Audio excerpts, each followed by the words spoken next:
On this week's show, all the big announcements of Peloton's changes. And the Peloton Guide has an official launch date and much, much more. Welcome to Pelo Buddy TV, a show for the Peloton community by the Peloton community. Here are your hosts, Amanda Siegel and John Pruitt. Welcome to episode 69 of Pelo Buddy TV. That was all for John Pruitt. That was all for John Pruitt, folks. It's your favorite number, 69. It is. But this one, John, is for the Peloton community by the Peloton community. Yes, I'm it is. Amanda Siegel, and I am joined by my co-host, John Pruitt. Ready to welcome you there, John. How you doing? Starting the show off spicy. Aren't we just getting to 69? But yeah, this has been a very interesting week, for sure. A lot going on and a lot to talk about. Maybe we should just dive right in and skip the formalities. I agree. I think we need to. But folks, Before we get started with the news, we always like to remind you of how you can keep up to date with all of our content across all of our platforms. Every episode is released on our YouTube channel. Just hit the subscribe button at the bottom right-hand side of the video and hit the notify button so that you never miss an episode.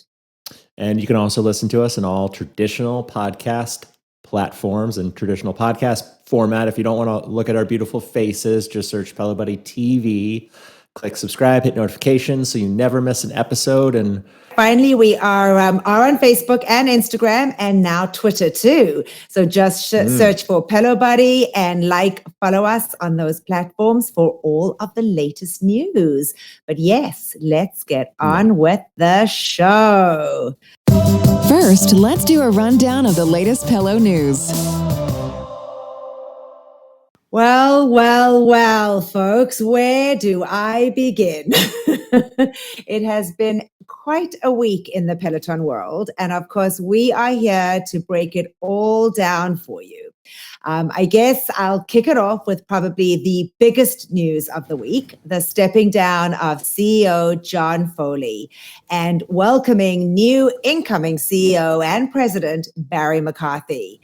But for many, the good news was that we are not going to be seeing the last of Foley. He will be staying on as executive chair, being completely available to McCarthy as he transitions into his new role. We did also see Peloton's president, William Lynch, stepping down of that position and becoming an executive director of the board. So at least those two will still be advisories. They will still be on the board and very much available to Barry McCarthy. But I guess the question, John, is who is Barry McCarthy? And we will share that with you. So he comes to the table with massive experience from having been at both Netflix and Spotify's. And you know what? Right out of the gate, McCarthy sent a very well-written letter to all members of the Peloton team that John will go into more detail.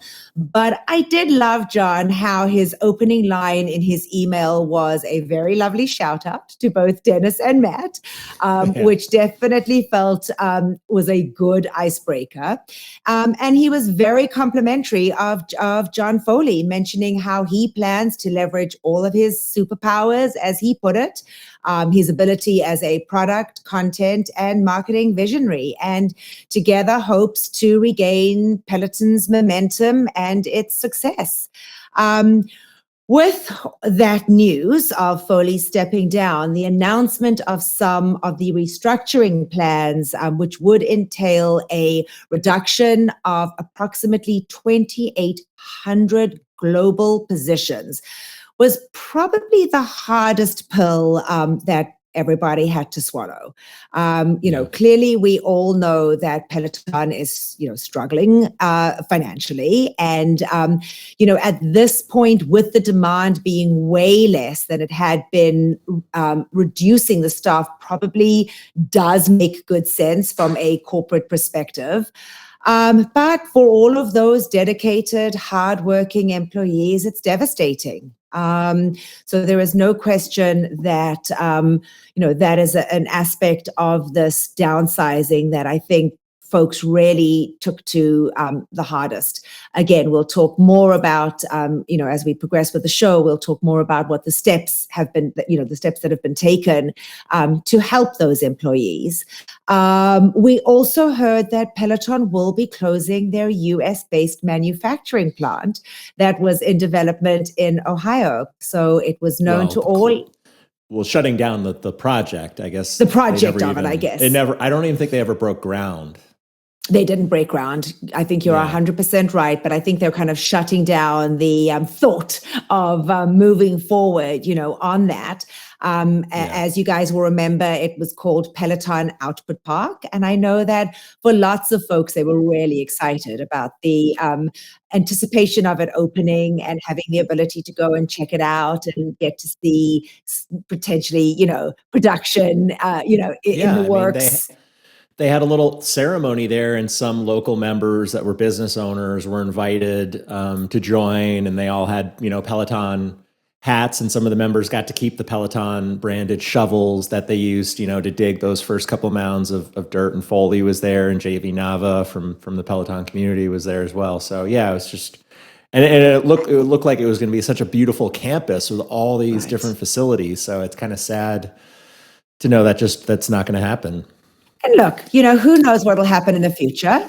But I think even for the Cleveland community, and certainly the folks out there, I think they must be disappointed just from a potential job offering perspective, and so there could have been so many job opportunities. But it would have been a $400 million investment, and I think that at this point, that they just believe that.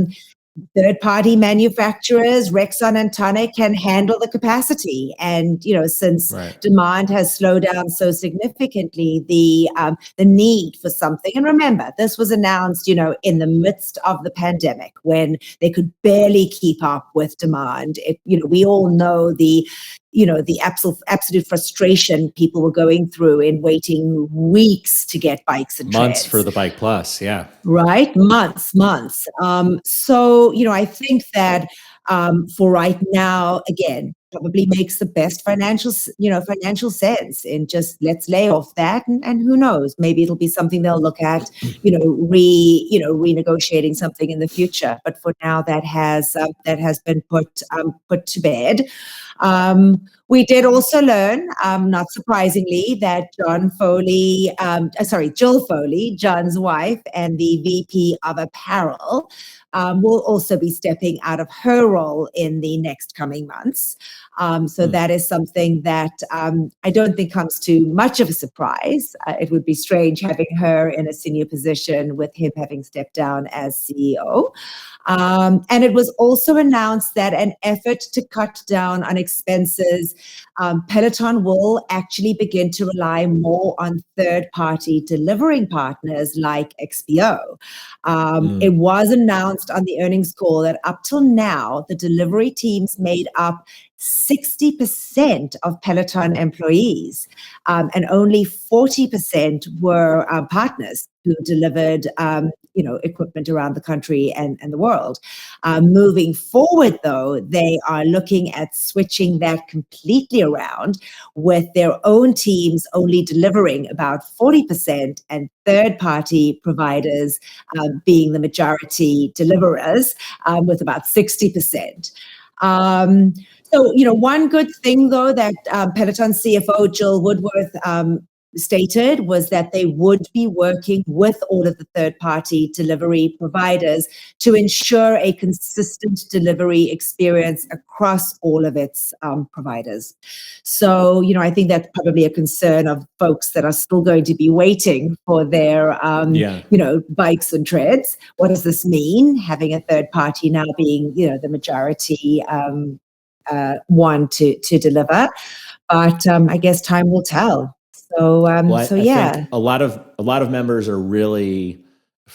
I could see the collective anger, especially on the official Peloton member page, about the XPO news taking on more responsibility in terms of delivery setup, just because of a lot of the negative experience that folks in different parts of the countries where Peloton cannot, deliver to, or they're not close enough, that end mile, destination, right, whatever they call that. It always seems to be that XPO, I always read the majority of the nightmare stories that I read about the setups of the tread. Interesting. There always seems to be some difficulties with XPO, just like dumping off the tread parts and then just leaving them there and not having a tool or something. So I really hope they step up the oversight of that, because the last thing you want to see is all, people posting constantly about these new nightmare stories about deliveries and their treads, just being dropped off in boxes and waiting for assembly. Right. Like so many have right now. So I must be honest, John, that was probably the one that I found the most strange. I would actually think it would have been cheaper to have kept it in-house. And then you have more control over it, as you said, customer service perspective more would control. Be potentially better, right? Then you'd have all these salaried Peloton employees and they've cut loose a lot of employees in the field ops area, a lot of technicians, delivery people, I guess, as they transition to leveraging XPO more. But I've never personally had a bad I think it was an XPO person in Austin when we first got our bike, when we lived in Austin, Texas. But we were lucky because there was a Peloton corporate employee who was there with the third-party company showing them all like the process. So he was kind of like onboarding them. So we had a good sort of white glove experience, unlike a lot of folks that have had, the XPO more negative delivery experience. Yeah. I mean, I've probably been more fortunate because in my experience, I've only had Peloton employees deliver and set up. So I have nothing to compare to. But I mean, I guess that's something else that time will tell, and we can only hope that they will be, absolutely on top of customer service and making sure that it is done properly. Yeah, definitely. Yeah. So tell us about that letter. So with the changes, since John Foley stepped down, a lot of people have been wondering, what that means for him going forward. And Barry McCarthy, he made it very clear that John's not going anywhere. He's going to be still heavily involved. So really, it's just, to me, it feels like it's just a change in title. It seems like John Foley's going to be very much a vital decision maker. You're going to be, doing his normal day-to-day stuff that he done. Maybe he's in a different office, but he's still there, at headquarters. But Barry McCarthy said that if you thought today's news meant John will be scaling back his involvement with Peloton, let me assure you, I plan on leveraging every ounce of John's superpowers as a product, content, and marketing visionary to help make Peloton a success as my partner. And Barry McCarthy, he sent out a full email. It's already been published by multiple sites. We have it linked on pelobuddy.com if you want to read the full letter. I was actually really impressed with everything. So was I, John. Yeah. It makes me less concerned about, his stance, taking over the reins. Because he really went into detail, his vision, his why, his purpose for what he sees for the company. And it's a lengthy letter, and I just pulled a couple things that stood out to me. He said that in the last 20 years, I've had the opportunity, and this gives a little bit of his background too. I've had the opportunity to partner with two founding visionary founders, Reed Hastings of Netflix and Daniel Ek of Spotify. Now I'm partnering with John Foley to create the same kind of magic. he says, to the best of my ability, you'll find these values, which he outlines. I think there was at least 12 of them. I just took a few of them that stuck out that I'll read to you. But he says, values reflected in my day-to-day interaction with you, and I hope you'll consider embracing some or all of them as you develop and refine your own management philosophy. His first one that he listed there, his first value, be stubborn on vision, flexible on details. So I like that because it's, you don't want to waver on, what direction you're going in, but the little fine details you can tweak and change as you go along. So he clearly lays out the vision there. Number 2, fast is as slow as we go. 3, intuition drives testing. Data drives decision making. And 4, which I really like, that's the one that stood out to me the most, was your comfort zone is your own worst enemy. So you never want to just lay back, rest on your laurels. He says, I promise the journey won't be dull. I look forward to working with you. But it was a really, for anyone that hasn't read the full email, I definitely encourage you, because it really, you can really see he knows what he's doing. He's an experienced, executive CEO. So I think they found a really good person to take the lead, and John Foley's still there. So it's not like he's just, abandoned ship or anything. Yeah. But I think what I like too, John, about it, truthfully, and I think I alluded it in my little bit, is, he gets the product. Clearly he was a Peloton member. He shout out Matt and Dennis. That to me, there's not, and I've always said that. I mean, I always talk about my own experience in infertility. I had been through the process, and I always felt that, not that everybody that had worked in an infertility program had to have gone through infertility, but there's something about it when you just get, behind the product, and you can, you really are passionate about it. So I love the fact that he was in fact a member and knew the instructors and had done the work, workouts, and that gives him, for me, that was a huge plus. It really was. So I like that. Now we're going to have to figure out his leaderboard name. Barry. Right. Will he share it? Right. We'll have to stalk his profile. Right. Hopefully he's not private. John was what? Key Largo John? I mean, who would have that's his Insta. Twitter. He's just simply John. Oh, is he really? Okay. Yeah. Okay. And Tom Cortese, I think he's just Tom. So funny. Some of the main guys just have, their first name, since they were the first to create their leaderboard names. Love it. So on Wednesday, CNBC reported Wednesday afternoon. So Barry McCarthy, he had his first all hands on deck meeting on Wednesday. Or maybe it was late Tuesday. I'm not sure. Maybe a control. No, I think it was Wednesday. Okay, yeah. So the day after. So they had a virtual all hands meeting. Yes, it was Wednesday, to introduce Barry. So John and him were, having a conversation. It ended early though, because according to a few people that were there at the meeting, current and former employees started firing off angry comments in the little chat feature that they had, on the call. A lot of the comments though were positive, welcoming Barry to the company. But, I copy and pasted a lot of the comments. One of the angry ones was, I'm selling all my Peloton apparel to pay my bills. This is awfully tone deaf, said another person. The company messed up by allowing people who were fired into this chat. Someone said too late to mod it. But people were also welcoming, and they said, let's go, Barry. Hi, Barry. Welcome to Peloton. So, a little bit of drama. I know a lot of people. I know one person, personally, not super close, but she used to work at the 23rd Street studio. She was one of the production assistants that would be, in the studio with the headset on. And, doing the countdown, making sure, the sound and everything was good. And then, she transitioned to another, role in production there. But, she was sadly one of the 28 people let go. 2,800. Yeah. 2,800.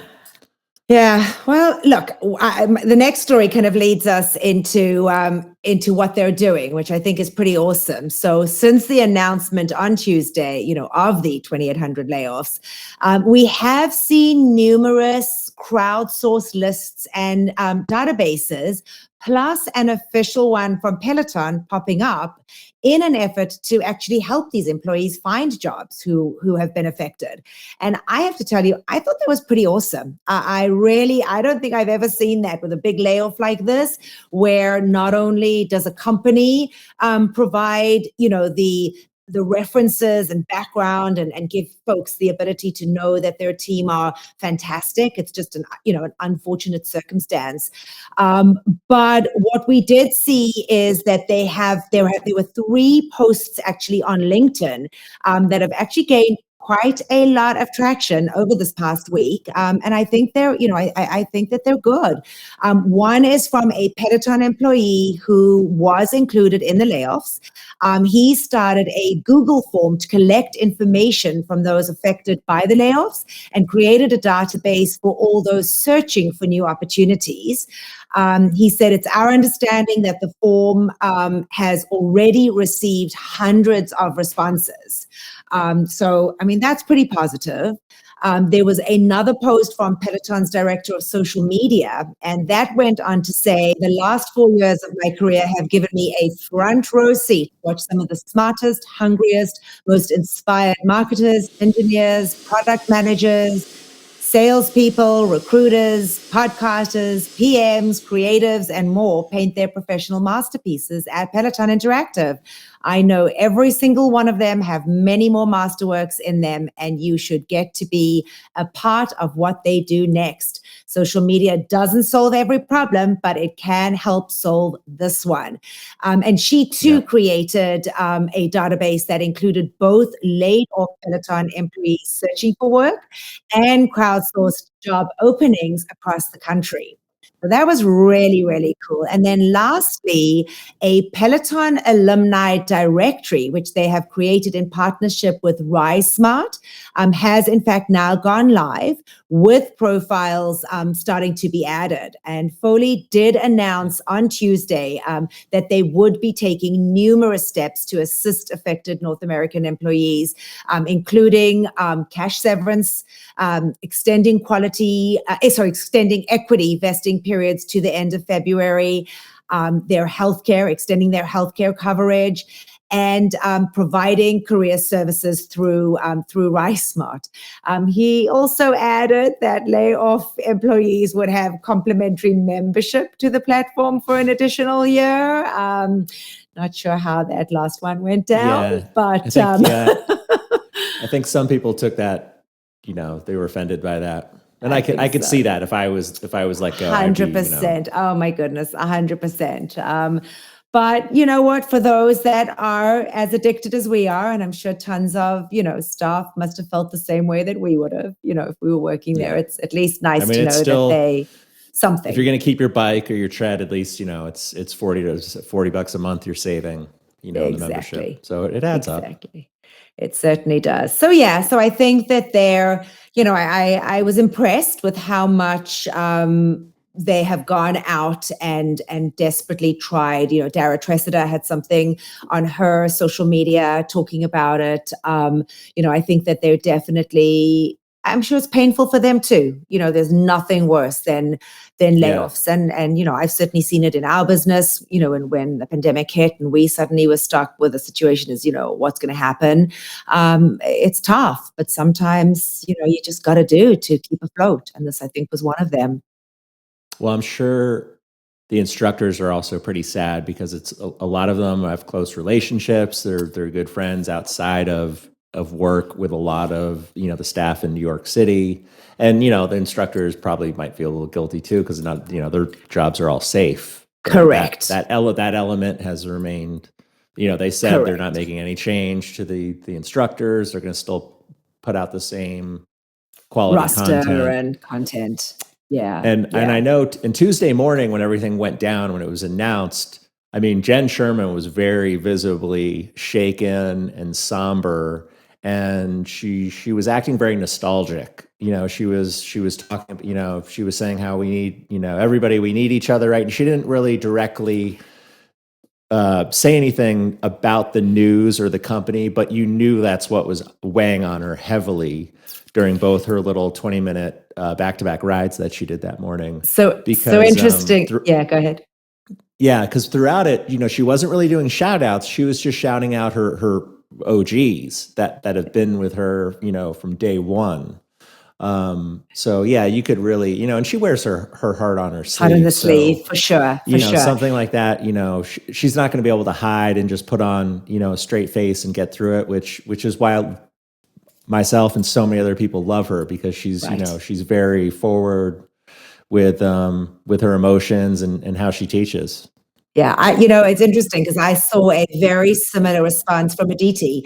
Tuesday mornings, she does her, Tuesday morning meditation and her yoga flow. And, her meditation was, rolled around that too, about community and, that we'll kind of all be there for one another and utilize this opportunity to just be thankful for what we do have. And there was no question. And I sent her a message after, and I said to her, I know this had to have been so hard for you. And, moving forward, and she was very appreciative. So yeah, I think there's no question that it must have been hard, and I think harder for the American because Leanne had a ride, and again, she definitely did say something, but not nearly to the extent of what you had verbalized with Jen. The connection isn't the same. If you think about it, Jen's there because of John Foley, and her relationship with him goes way beyond a boss and an employee. Yeah. They're a family. They're a family, and she said that, right? How many times has she said that about it being an extended family for her? So yeah, I think it does have to be hard and. Look, and it's interesting, and I'll throw this in, but I was interviewed this past week by Reuters, who asked about how we feel, how members feel about the instructors, and while my heart definitely goes out to those that have lost their jobs.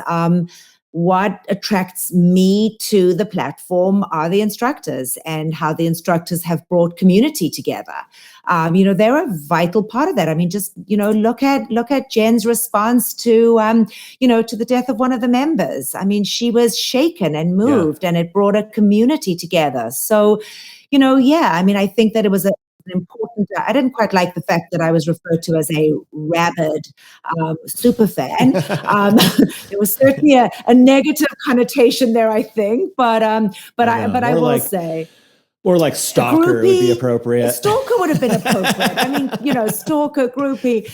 But I guess my point is, and of course, everybody has to have their say, and there were certainly some negative comments, about it. And I actually loved the idea that somebody reached out and acknowledged that, as members, we are there because of the instructors. And I have to tell you, John, if some of the ones that I really work out with a lot had to leave and go and work for a different company or leave, I would be pretty devastated. They are the ones. You mean if Leanne left? Well, Leanne, John, Ben. I can name a few. But yeah, but it is. That's what gets me motivated in the morning. That's what gets me on the bike and now on the tread. And I think it does come down to community, but I think we have to remember that it's because of them that communities were created. It's because of the instructors and the fan groups and the that aspect of it. So and the loyal members. Yep. Absolutely. So, I did want to kind of throw that out because, I think it was good that there are there are reporters out there acknowledging us as members and how we're affected by this too, because we're believers. So, we would hate to know that the company was going to fold. And, what does this mean? So many people said, what does this mean? Should I get my Bike Plus now? Should I, what does this mean? And I've told people, I probably got about 3 or 4 people reach out to me to say, what should I do? Should I buy that tread now? Is it going to go? And I was like, absolutely, don't not do it. We've got to keep the momentum going. We've got to keep the level of commitment from us. And, that goes into 96% of us, continuing to remain on the platform. I don't care what they say on Wall Street. We are behind it. And, from a subscription perspective, we're not going anywhere. So yeah, there was some mistakes made and the company grew too fast and, things couldn't be resolved the way that they should have. But that doesn't mean that it's bye-bye Peloton in any way. Yeah, so it's not the end. It's not the end. It's not the end. Yeah. So anyway, so I think that that's an important part to remember as well. Yeah. Well, I know in the past week or two, there were swirling rumors about, a potential acquisition, maybe Apple, Nike, Amazon. For anyone, concerned or worried, that seems more and more less likely as, as the days go on. So, just like Amazon, Nike had not actually approached Peloton with an offer. Neither one had. Basically, they were just internally debating, potentially some sort of offer to acquire. But this report also notes that even if a company did decide to make an offer to Peloton to purchase them, they would face a pretty strong uphill battle. If John Foley came out against it, any deal would be hard to get done without the backing of John Foley or Barry McCarthy and other insiders due to the company's dual class shareholder structure, which gives them veto power on major decisions like these. Financial Times, who was reporting on this, they also shared that Nike had previously considered trying to acquire Peloton before they went public in 2019, but they decided to focus on their own software rather than hardware, so they didn't pursue the acquisition further at that time. So yeah, for anyone worried that we're going to have a big Nike swoosh, under the Peloton P or Amazon Prime, I wouldn't worry too much at this point.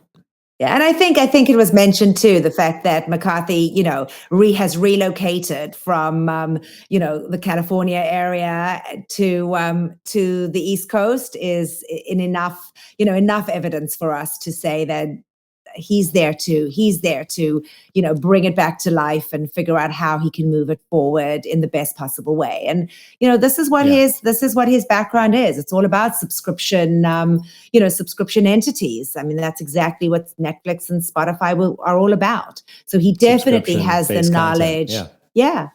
He definitely has the knowledge and the understanding and how to right the ship. So I'm feeling pretty positive. You know me, I'm a glass half full kind of girl. So I think we have to continue being positive and just hope for the best and keep on believing. Keep on believing. Yeah.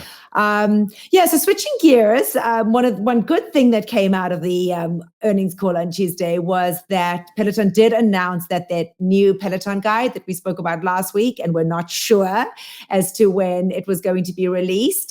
The strength device will in fact be available starting April 5th.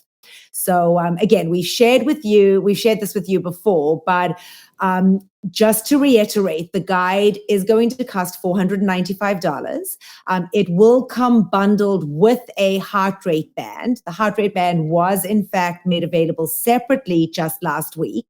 But for those folks that aren't quite familiar, the guide is just a small web camera that you plug into a TV, which then goes on to count your reps for you and allows you to see yourself on the screen alongside the instructor.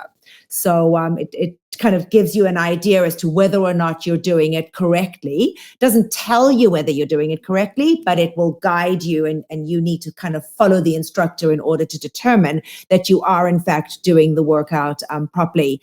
So the three main features of the guide is body activity features, metric-driven accountability, and then of course, as I just said, form matching. It will be supported with dedicated content, including what we've now learned as exclusive programs for all levels. So live full body training classes with instructors and an extensive Move library to help members learn and perfect proper form. So in last week's episode, we had mentioned that some of the new programs that were being released looked like that they would be for everybody, as the instructors had stated, if you have a Peloton guide.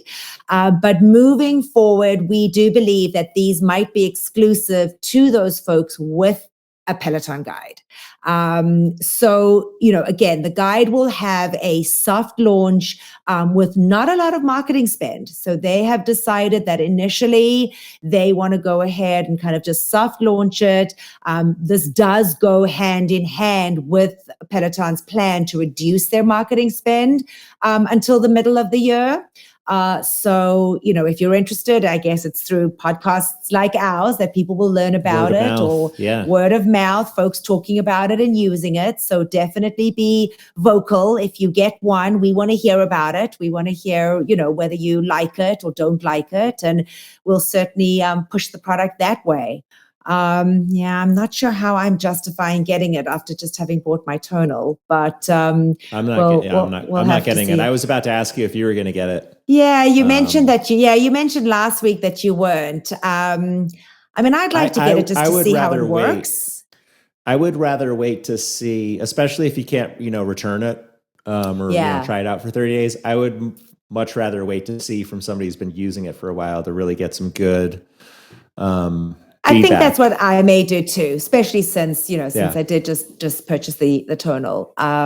Although Jackie just did get her heart band. It just arrived the other day. So I don't have any, by next week's episode, I'll have some good feet. She might have gotten 2 by accident, so maybe I'll have one to try out. But good. Yeah, okay. I just saw it in the box. It's like a long, slim box. So let us know. I'll have some more info, next week. Let us know. When you mentioned marketing spend, I immediately thought, I guess we won't expect to see a Peloton Super Bowl commercial with, the scaling back of costs. For sure. I don't think they're going to burn a few million for 30 seconds. Nope. Which would be cool. Think so. I know. Which would be really cool to see in there in a Super Bowl ad, but no, probably not. Probably not prudent, Barry McCarthy. Yeah, probably not. Probably not. Well, in other soon-to-be released news, Peloton's Lanebreak video game, which we've reported on previously, which is like a little tire that you control using your cadence and the resistance knob to move a wheel down a constant moving track. That's going to be launching very soon. I mean, it could be out by the time we have next week's episode, but beta testers who are had been testing it out for Peloton, they recently just got an email thanking them for being part of that test experience, and it said to keep an eye out. It'll be available very soon on the Bike and Bike Plus for members with the All Access membership. So it could be any day now. So it'll be fun to see. And then from the comments on the Pelo Buddy Insta post, it looked like a lot of members were excited for their kids, to try it out. A lot of kids that are into gaming that something like get their legs moving at the same time. Yeah, I love it. Going. And I know, I'm sure Jackson would be excited to try it out. So we'll definitely get him on. Maybe take a little video of him trying out whenever it does debut. That'll be cool. And then another little update, which hopefully this is going to translate to an update for the iOS app very soon. But now on the Peloton, on the web browser platform, members.onepeloton.com, they've made a very small but helpful tweak. You can now search for specific classes or music artists in the little search field when you go to classes, which is something you can do on both treads and the Bike and Bike Plus. You can search for musical artists or a specific class title. But it's nice because I know I'd always go to the bike or the tread to see, like, if I wanted to search like a Van Halen, you couldn't do that on the app or on the web browser, which was annoying. But you could do that and it would pull up, if you just typed in Van or just a portion of the artist's name, it would pull up all the different classes, and then it would list the song title with it, or if there was multiple, it would say, that there was +1 additional music. But that's just a real nice feature when you want to, especially for searching for a class type. If you just know part of the title, another way to pull something up easily from the on-demand library. So hopefully they'll add that to the app soon. Awesome. Yeah. And then switching gears completely, social media had us all guessing this week when Usain Bolt posted a picture of him and Jess Sims filming something special. Of course, we're all dying to know exactly what it is, but the pic did have 2 treads on either side. So I guess the question is, are they maybe doing a 2-for-1 class? I guess we'll all find out sooner or later, right, John? But it was fun to see. Peloton didn't really say much, but Usain, did post on his social media. And that was kind of fun to see. So glad to see him back in the throes, of being part of the, member community part as an athlete.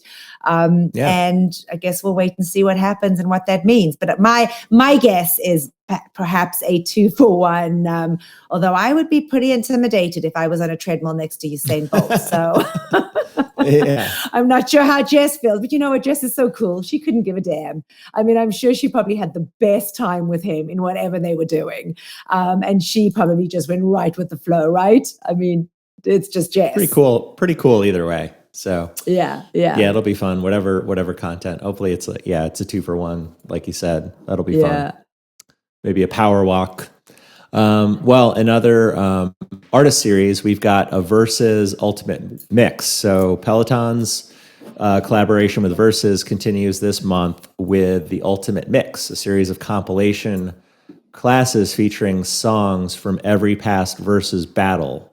So Peloton had made the announcement via Instagram, saying epic hits, sweat to these live on-demand classes with Ben Aldis, Andy Spear, Chase Tucker, starting February 7th.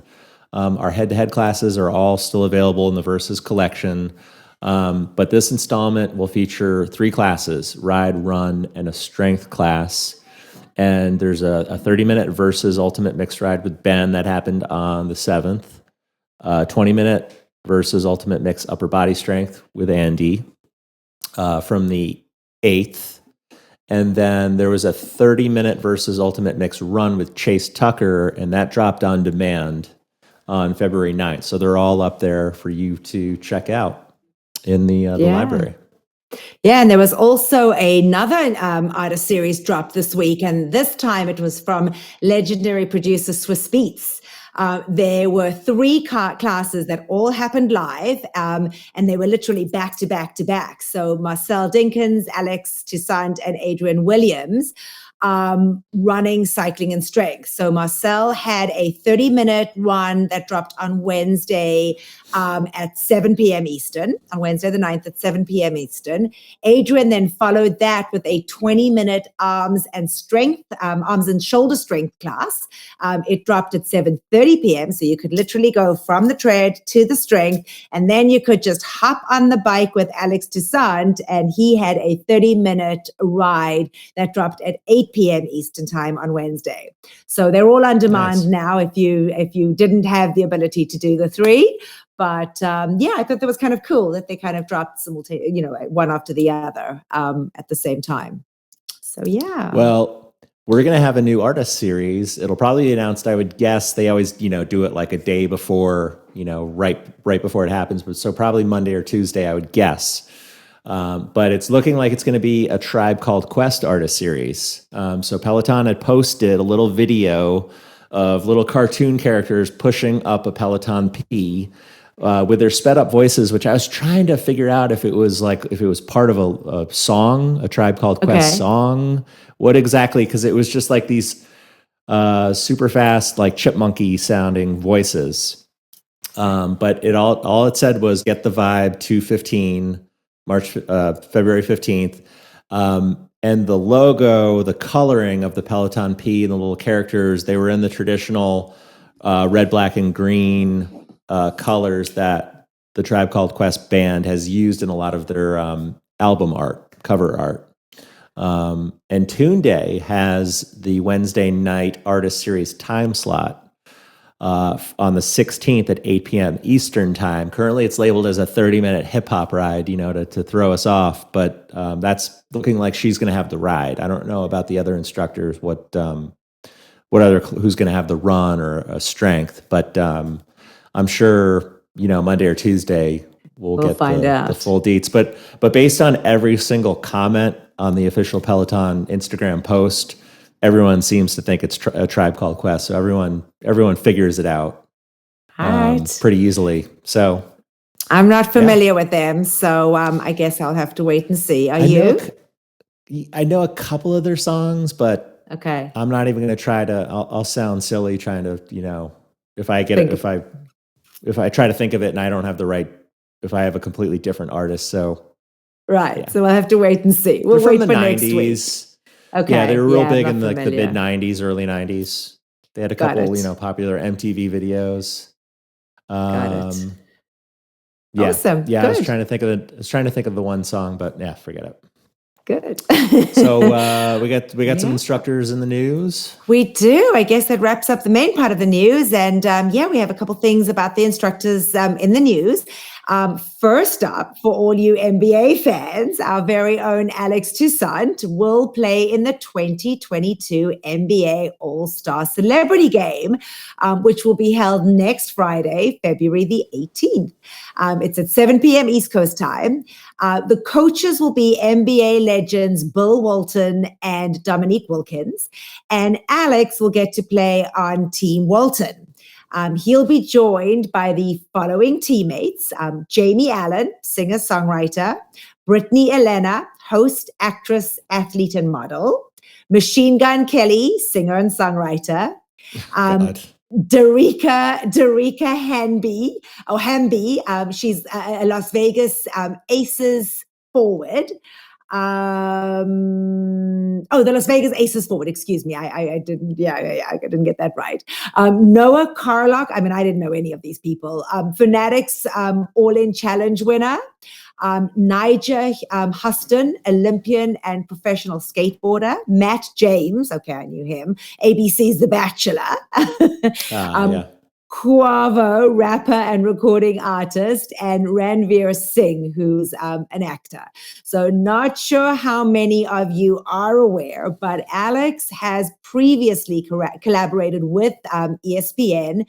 In May of 2020, he and fellow instructor Robin Arzon taught the All-Star Rides, which featured a live competition between professional athletes broadcast on ESPN.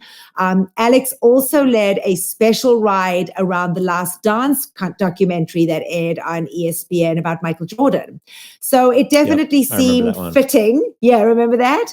So it definitely seemed fitting that he was added to the roster. Clearly, he's an amazing athlete himself. So that'll be fun. I definitely think that would be something that I would watch. And who knows? Let's hope Team Walton are the ones that win. Yeah, the only teammate I recognized immediately was Machine Gun Kelly. Right. But I don't know if that dude has any game, a basketball game. That'll be interesting. Yeah, Matt James too. I guess we'll wait and see. He doesn't strike me as a basketball player, but let's see what happens. It should be fun either way. And in other news, I know we don't have it in here, but I know Pelo Buddy, we posted it on the social media channels, but I thought it was really fun and sweet that Ben Stiller shouted out Dennis Morton this past week on Twitter. Yeah, I did see that. And it was just so random. He just said, thinking about Dennis Morton, how good he is at his job. And I remember Ben Stiller when he was back, maybe it was 2018 on the Howard Stern show. This was before Howard became a Peloton member and got the bike. Howard was asking him how he stays active and stays in shape. And he said, he's got the Peloton bike. And Howard goes, oh, I've heard about that. And he goes, there's this guy, Dennis Morton. He's amazing. And I remember sending the clip to Dennis.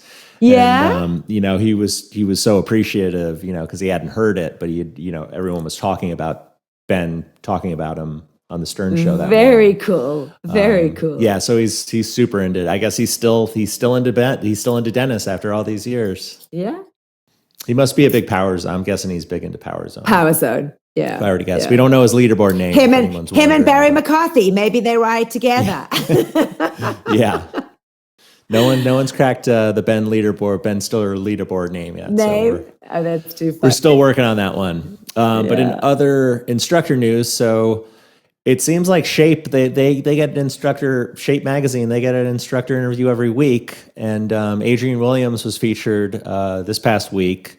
The article is titled "On the Importance of Family, Fate, and Rest, and taking an emotional lap." And one of the things that it talked about Adrienne growing up in the Bronx, he said, living in a biracial family, he said his stepdad, who came into his life when he was about 6 years old, his stepdad was an Italian American.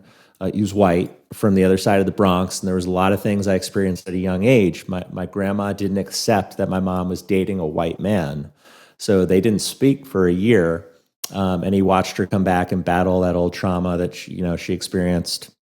And he said, growing up in a biracial household, it posed challenges outside of the home as well. He said just that experience of walking around as a kid with a white dad and people were staring at me like something was wrong. He said he had a different life when it came to acceptance and understanding things that are maybe foreign to the average person. And then I didn't really know his background, how he came to Peloton. It went into that, and he said he was in a job at a West Coast boutique studio, building it, helping it grow. And he said in 2018, he was approached by Peloton when they were, obviously much lesser known and smaller. They asked him to audition for an instructor role, and he declined it. He said, he was very committed to helping the business he was with grow at that point. But then the opportunity came back around for that several months later when Peloton instructor Rebecca Kennedy approached him in New York. And the funny thing was Adrienne had gone to the New York Tread Studio to check out a treadmill for one of his clients. And Rebecca happened to be there, and she saw the back of Adrienne and was like, hey, this guy has really good running form. And, he physically looks the part. And so she basically approached him on the spot and said, do you want to audition? And he said, it sounded crazy. What are the chances? I'm just here to test out the treadmill for someone. And then they're like, yeah, let's do this. Let's revisit this.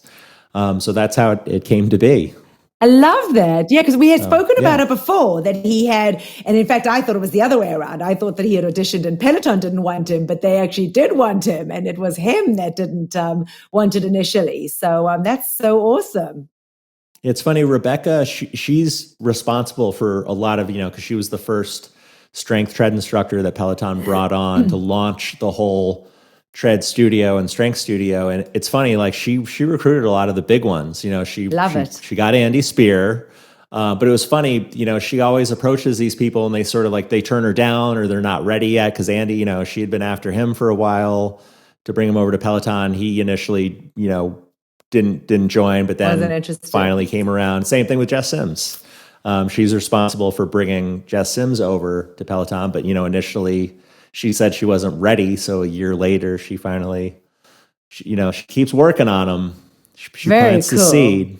Yeah. So I kind of like the little stories of how they came to be Peloton instructors, because there's always some interesting tidbit there.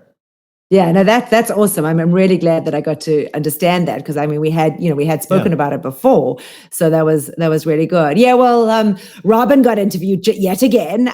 She was featured in self.com in an article about how pregnancy helped give herself a little bit of fitness grace.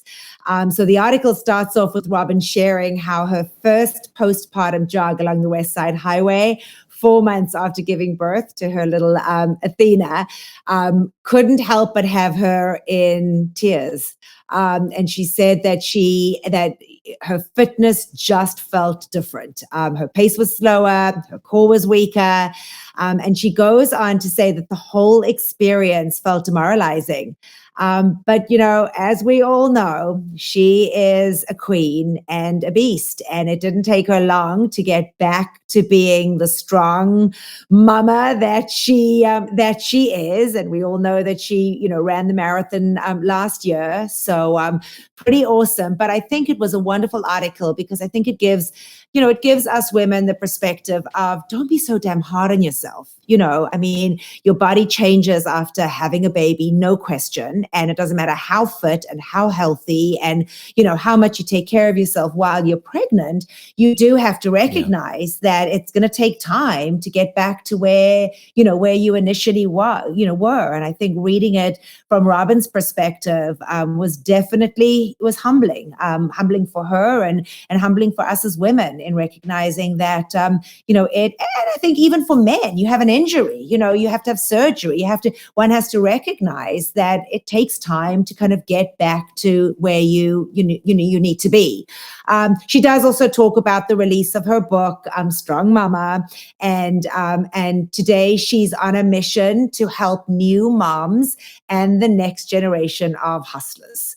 So her goal is to be that spokesperson, for moms out there in just giving them the ability to say, I can do this. It may take some time, but I can do this. And I just loved reading about her just being behind us and making sure that everybody knows that it's not it's a work in progress. It's not an immediate gratification thing. So that was awesome. Yeah. Cool. Well, there was an interesting article about the design of Peloton products with Peloton's head of industrial design. It's titled Buckets and Buckets of Knobs with Peloton head of industrial design, Jason Poor. And it really talks all about the design of the Bike Plus. And he is quoted as saying, the idea of the Bike Plus would be a sculptural object, a design rooted in emotion, and a lot of the original frame elements are sculptural. For example, you can follow the sculpted shoulders leading down into the forks, and something you wouldn't see on a traditional spin bike that has a lot of parts just attached onto it, sort of after the fact, or clicked in together. But it was interesting. It went into a lot more detail about the design of the front and back of the Bike Plus tablet, as well as the updated bullhorn style handlebars that it also has. That's a little different from the previous generation bike. They also showed a picture that they went through tons and tons of 3D printed prototype knobs to get the right feel of the physical knob there for turning the resistance. Version 1 of the bike, it had a very long, strong life. It was announced back in 2000 for anyone, wondering about the very first bike. It was announced back in 2012 as part of a Kickstarter campaign, and it began selling finally in 2014. And it's still on the market as that current version as it stands, just the bike. But they've refreshed the tablet. The Bike Plus has got, the auto resistance and, several aesthetic, changes with the clear smoked, plastic finishes that it has over the flywheel and the cup holders. But he says, he's quoted as saying, but to answer your question about how the Peloton sees itself, we don't necessarily consider ourselves a fitness company. He said we see ourselves through the lens of being a tech company, content company, and creating a Peloton experience. So I'd never heard of this website that it was on, designmilk.com, but for anyone that, is into the engineering and a lot of the things that go into, there's a lot of things that they, a lot of thought that they put into building that bike. It's kind of interesting because it really goes into a lot of detail about the Bike Plus and all the little nuances of it. That's awesome. That came to be. Yeah. Yeah, that's awesome. Great. So, yeah, well, I guess that pretty much wraps up that. And I'll go first because I'll be very honest, folks. I don't have much to share with you this week. I came back down to Florida and I brought my parents. So I've been very busy with them and haven't wanted to spend too much time on the platform. But so are your parents like quietly sitting right off to the side there out of view? Are they just sitting there? No, I've sent them off to run some errands for me. So they're Are they at the mall doing their afternoon walk? Exactly. It's actually a beautiful day here. It's a beautiful day here today. So we got lucky. We arrived and it poured with rain, and then I thought, oh gosh, is this what it's going to be like? But I'm fortunate that I have two homes, so I get to, do this. And I really wanted them to get out of the cold. So it's been fun having them. But with that being said, unfortunately, haven't been able to do too much on the platform, but I do have to give you one pick of the week for this week. And it is, so what I'm trying to do, and folks have been asking me this, so I will share. My boy, John Husking, has been off the platform this month. He shared there's some things coming. I don't want to give away any secrets, but he is very much there and has been working on some stuff. But what I wanted to do in his absence was really get through his library and work through all of his stuff that's on the platform. So that's pretty much what I've been doing. I've been doing a ton of running, and I did his 30-minute house ride. It was back in November 29th, a 30-minute house run. And John, I have to tell you, it was absolutely fantastic. He tells a story. So when whatever his, and I know you've been on the platform with him a couple times, but he tends to tell a story. And this one was, I went to Greece with him. We spent 30 minutes in Greece together, and it was fantastic. We got to lie on the beach. We got to drink cocktails. We got to dance while the sun was setting. And it was the quickest 30 minutes that I ever spent. But it was fantastic. So 30-minute house run. I highly encourage you folks to do it. It was really fantastic. So that is my one and only pick of the week this week. So hopefully you have lots. Are you going to give us a date, or are we just going to go aimlessly search? No. I said November 29th. November 29th. Oh, I didn't catch. You missed that. I must have dozed off during the date. You must have zoned out. Thanks, John. Thanks, John Pruitt. You must have zoned out as I was oohing and eyeing over my boy John Husking.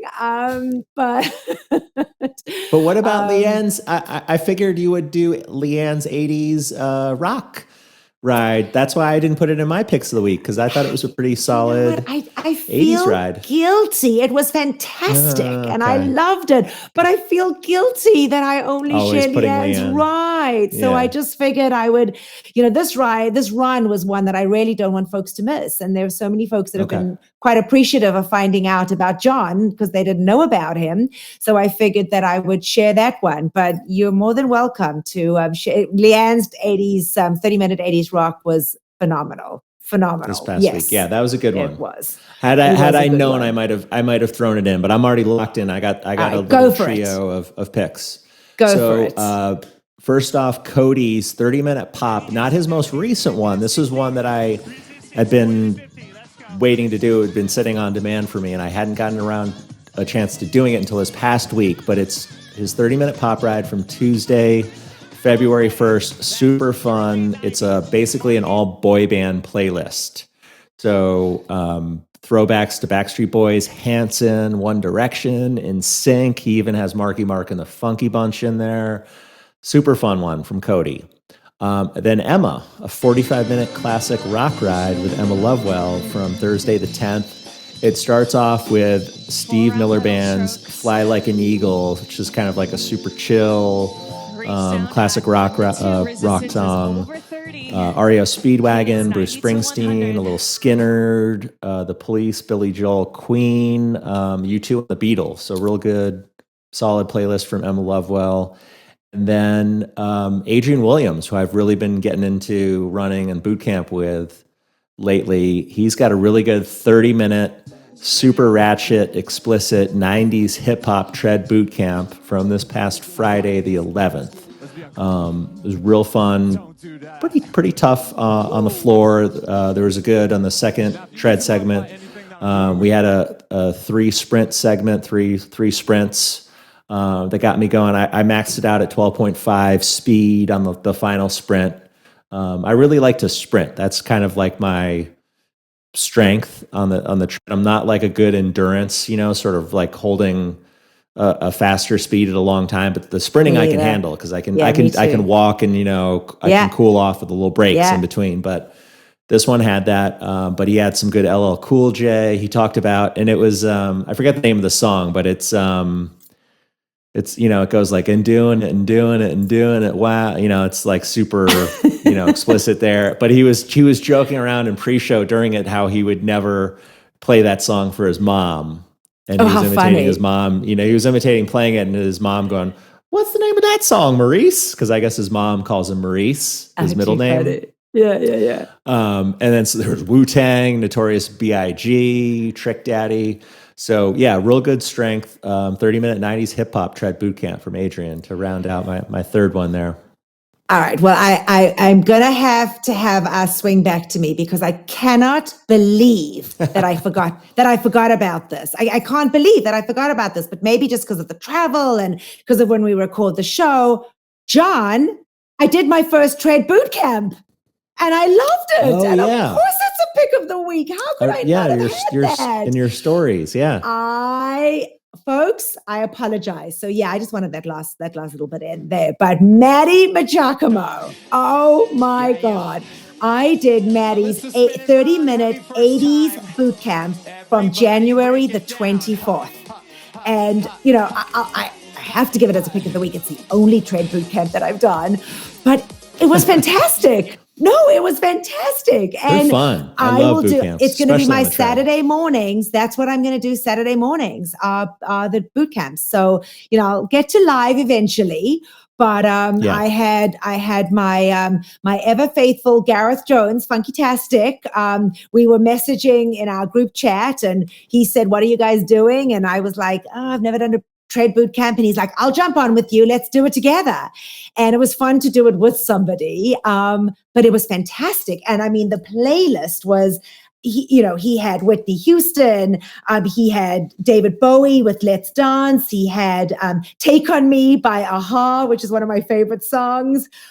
He had 99 Red Balloons. Nothing's Gonna Stop. I mean, the music was just fantastic. And I think I did that one because I remember the Take On Me. Yeah. I'm pretty sure I did. The strength. Oh my God. I could not move my legs for 2 days. And maybe that's why, maybe I kind of like blocked it out of my head, but I really, really enjoyed that. So Maddie Giacomo, I give you a huge shout out and you will definitely, folks, be seeing me do more tread boot camps. It was a ton of fun and I'm looking forward to doing my next one. So I got to give that as my pick of the week as well. Forgot about that. Nice. Yeah. All right, cool. Good. I feel better. That I had two.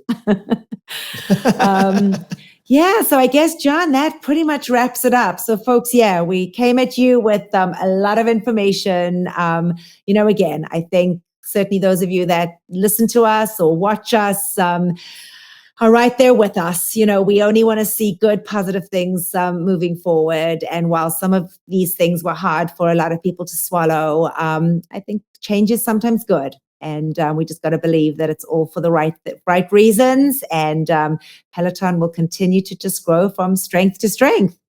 Yeah. What about you, John? As long as we keep showing up, they will too. For sure. So that is for sure. So folks, we're going to go ahead and wrap it up then. And from me here down in warmer than Maryland, Florida, looking forward to seeing you all on the leaderboard. And bye for now, everybody.